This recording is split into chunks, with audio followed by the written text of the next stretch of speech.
Okay, so once you have completed your basic letters, it's time to look and see what kind of constraints they have identified as we're drawing. You may have noticed with some, as you look at the constraints are up here and perpendicular and some others, they have been applied into your letters.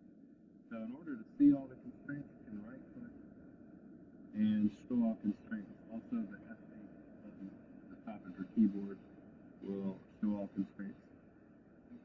If you happen to be on the line tool or some other tool while you're drawing, you'll notice those constraints popping in as you draw. If you don't want a constraint as you draw, it's pretty simple to override any constraints being applied. Just hold down the control button, and then now you'll see those constraints won't automatically apply.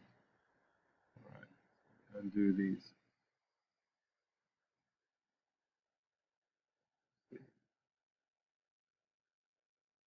All right, so I've shown all my constraints here. You can see perpendicular comes in a pair. There's a vertical line, another set of perpendiculars. You'll also notice all of the yellow squares look like dots are showing you where two lines intersect. And you'll notice here, if I zoom in and look, this line particularly didn't connect to the end of this point. There's some options. You can use the trim tool again, and you can trim off this segment. Or I could left click and hold and drag this point up until it's connected to that top bar. You see sometimes, in this case, it doesn't really want to connect there.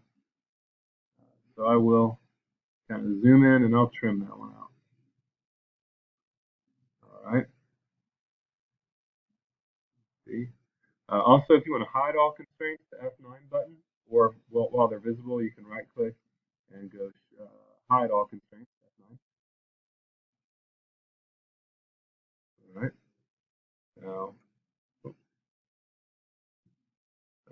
see, I've got a line tool selected, so I don't have all the options. You always have to cancel your tool or hit escape. Show all constraints again. Okay, so I just want to clean up some of these, or if I want to, for example, make these lines even, I could left click and drag and just try to eyeball it. And sometimes it'll automatically snap on to that line, especially as you're drawing. But back here in my constraint bar, I can do collinear. Collinear is a good way to just ensure that those are even, and you can apply that here. If you get an error, in this case, that means basically that's already been applied, and you can see that you don't see a collinear. However, if I hover over about one of these, there you go. As I was drawing, it established on this coincident constraint to be, looks like perpendicular to this line. So a lot of those just kind of apply as you go. So I'm just going to kind of look through here and see what I want to do. So I want to make this one vertical. Be careful not to click on a middle or a center point of a line. Sometimes that'll apply it. It may look like it works. I like to avoid it and just apply that constraint to the line itself. Same thing here. I kind of like that shape. All right.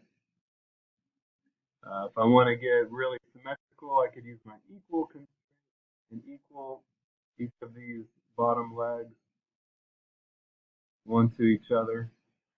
Therefore, they're all equaled out now. Maybe this one and this one if it lets me. Nope. Over constraint means that something else is preventing that from happening. All right, so these all look pretty good. And what if I want to line up this circle to my letter I? Well, there probably needs to be some sizing done because it looks like it essentially is too big anyway. I could use a tangent constraint. And a tangent constraint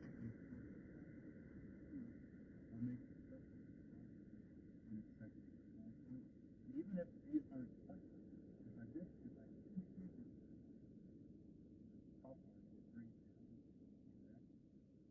I don't really want, so I'll undo that. But if I tangent to this left edge, it didn't really move. But if I escape, still well constraints, maybe it didn't apply like straight. There you go. It did move, but it didn't drag it down. And it says, look, physically, however, I can turn it.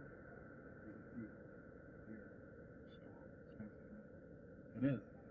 It is applied, even though they're physically separate. But for protecting or predicting out where the line or vertical might intersect. And if I did that on both sides, let's see. If I were able to do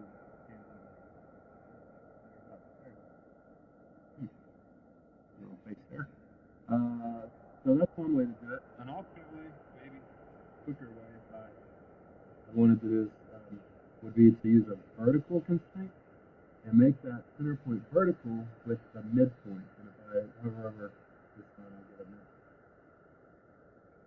That's pretty neat. And it resizes it as well, because I still have that perpendicular constraint. I mean that tangent constraint. Okay, so that looks good. Now what about placing my letters evenly, about between each other? And I can still just drag these lines around. Well, that's hitting everything. That's a good way to know too. Also, if you have the constraints applied where you want them, if you try to line and see what happens. I like those wider anyway. So in this case, it's a little bit harder just to move one thing. So just wanting to drag that whole line. So you have to click on a corner if you want to drag this guy out. Giving me grief here. Easier said than done sometimes. But like back to the question, how would I space these evenly between them? I could use the dimensioning technique, and I haven't. For example, I could dimension this and then this line is dimension equal it. Once you dimension a line, then you can no longer drag it around and give it this kind of but it is one way to do it. So let's say I want kind of like that. I like to try to make my dimension a more even number, like 0.18, for example. Or I might even go up to 0.2 just to see. Yeah, I like that. It's good. And then I can use my dimension and dimension this distance. So if I click on one line, come across to the other, I can dimension the distance between lines. And I can make it 0.2. Or I could drag this away a little. Click on this dimension that I applied earlier. So let's say I don't have anything here. I can click on this dimension, and instead of writing 0.2, it says D9. And D9 is the designated dimension. So every time you dimension something, and I've already dimensioned the keychain body itself, so I've got 8 previous dimensions, so this would be the 9th, and this is the 10th, and I can apply that. And now it's basically, if I change this one, I'm changing the other one with it because they're copies of each other. So there's a way to do that. You could draw a line and use the equal constraint, but I would suggest not doing that. If you did, we could use a construction line as a tool so that it wouldn't affect the extrusion we're going to do in just a minute. Okay, so let's continue dimensioning these and tie them all back to that original one. I don't want to dimension that. Now here's a little trickier because I really don't want to dimension all the way back to this point. I would want to dimension to here. Let's see if it will let me know. Sometimes this is a tricky one to do, so I may have to use some additional math to figure this one out in a minute. So I'm running a little short on time. About 5 minutes left in this recording. So let's try to apply a little. I'm missing a hole on my letter P. Let's just do a line, catching a constraint. If you're using the line tool and you left click and hold, it'll toggle kind of to the arc tool without having to move your mouse and select that. And depending on which way you move, your initial starting point will draw that arc in different ways. So here, bring that around. There you go. And it looks a little bit goofy, so I would probably want to try to figure out a way to make this look a little nicer. But let's say I'm happy with all this and it looks good, then I'll be ready to extrude these letters. So I can finish my sketch, extrude my letters, and I'll have to select each part. If you get to this point and some letter does not extrude, you need to go back to your sketch, come to your browser, right click or double click, either one, right click and edit, and go F9, F8 to show all constraints. Make sure that there is a yellow square at each corner, and that tells you that your profile is complete. So if you just see lines connected but you don't have a yellow square, you need to zoom in and correct that. You may have lines overlapping each other and things like that. Finish my sketch. Extrude. 0.1 is a good distance for these. And there you have your custom keychain. Oh, save it, and we will 3D print. Thank you.